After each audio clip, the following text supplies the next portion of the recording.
Bienvenidos al tema del día. Hoy hablaremos sobre la Ley General de Archivos como garantía primaria del derecho de acceso a la información pública.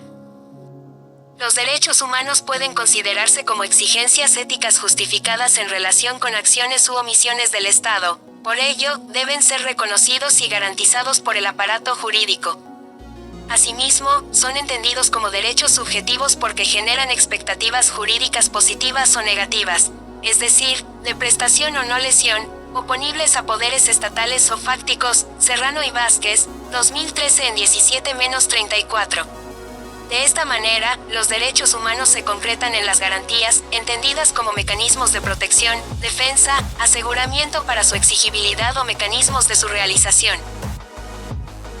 Para establecer relaciones entre los objetos de estudio de este texto y describir las lógicas que operan entre la LGA y el derecho de acceso a la información pública, resulta atinente el desarrollo conceptual de un sistema multinivel de garantías, para lo cual se alude al modelo construido por Pisarello, 2007 en 111-138. 1. Desde el punto de vista de los sujetos a quienes se encomienda la tutela principal de los derechos, se distingue entre A. Garantías institucionales, mecanismos de protección de los derechos encomendadas a poderes públicos o instituciones. Garantías políticas, encomendadas a órganos legislativos y ejecutivos. Garantías semipolíticas, encomendadas a órganos externos con funciones de control. Jurisdiccionales, encomendadas a órganos del Poder Judicial. Semijurisdiccionales, encomendadas a órganos que actúan como si fueran tribunales, pero que no poseen en estricto sentido la capacidad de sanción jurídica. B. Garantías extrainstitucionales, también referidas como garantías sociales. El resguardo de derechos se coloca en los propios titulares.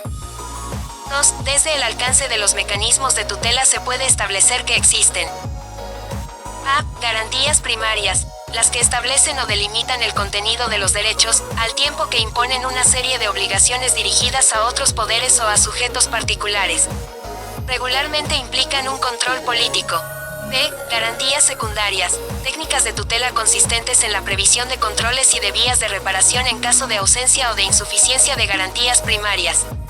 Regularmente son de tipo jurisdiccional. 3. De acuerdo con las escalas en las que actúan los mecanismos de tutela, se pueden distinguir A. Garantías estatales. B. Garantías infraestatales. C. Garantías supraestatales. De esta manera, podemos encontrar en los contenidos de la LGA una amplia cobertura de las tipologías referidas a las garantías. La ley por sí misma implica una garantía institucional y primaria frente al derecho de acceso a la información pública. En su marco normativo aparecen algunas garantías políticas, semipolíticas y semijurisdiccionales, incluso con algunos elementos extrainstitucionales. Posibilita la creación de comités por integrantes de la sociedad civil. No obstante, la consolidación de garantías jurisdiccionales o el fortalecimiento de las institucionales requieren su concreción y ampliación en reglamentación secundaria. Entre algunas de las garantías contempladas en la nueva ley se encuentran los mecanismos de organización y administración homogénea de archivos, mandatos para los actos de entrega-recepción, criterios de valoración y conservación de los archivos, respeto al ciclo vital de estos, y la integración del Consejo Nacional de Archivos, CNA, de los sistemas locales y la operación del Registro Nacional de Archivos, en el marco referencial de su competencia y atribuciones públicas. Para el derecho de acceso a la información pública cobra relevancia la integración del CNA-LGA, artículos 65 a 69, toda vez que se traduce en el órgano de coordinación del SNA, el cual se integra por los titulares del Archivo General, las Secretarías de Gobernación y de la Función Pública, un representante de cada una de las cámaras del Congreso de la Unión, otro del Poder Judicial de la Federación, un comisionado del Instituto Nacional de Transparencia y Acceso a la Información Pública, un integrante de la Junta de Gobierno del Instituto Nacional de Estadística y Geografía, el titular de la Auditoría Superior de la Federación, el titular del Banco de México, el presidente de cada uno de los consejos locales, además de un representante de los archivos privados y del Consejo Técnico y Científico Archivístico. Su importancia se desprende de sus atribuciones, entre las que se pueden enunciar las funciones de aprobar y difundir la normativa relativa a la gestión documental y administración de archivos conforme a las mejores prácticas de la materia, así como los criterios y plazos para la organización y conservación de los archivos que permitan localizar eficientemente la información pública. Formular recomendaciones archivísticas para la emisión de normativa para la organización de expedientes judiciales, y emitir recomendaciones a los sujetos obligados para aplicar la ley en sus respectivos ámbitos de competencia. Al margen de lo anterior, cabe destacar la integración de los sistemas locales de archivos, de conformidad con el capítulo 3 del título primero de la ley, según el cual cada entidad federativa contará con uno, que será el conjunto orgánico y articulado de estructuras, relaciones funcionales, métodos, normas, instancias, instrumentos, procedimientos y servicios tendentes a cumplir con los fines de la organización y conservación homogénea de los archivos de los sujetos obligados dentro de sus funciones. Entre sus atribuciones sobresalen las de implementar las políticas, programas, lineamientos y directrices para la organización y administración de los archivos que establezca el Consejo Nacional.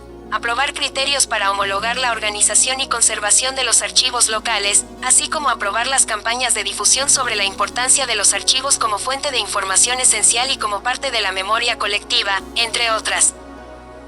Mención aparte merece la valoración y conservación de los archivos como garantías del acceso a la información, título 3, capítulos I y 2.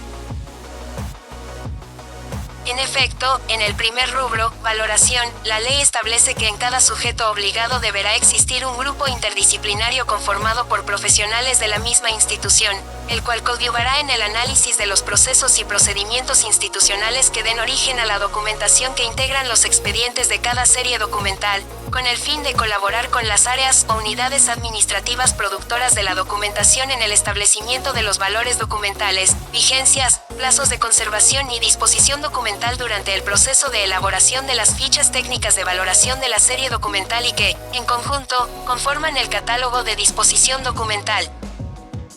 En el segundo elemento, conservación, los sujetos obligados tienen la obligación de adoptar las medidas y procedimientos que garanticen la conservación de la información, independientemente del soporte documental en que se encuentre.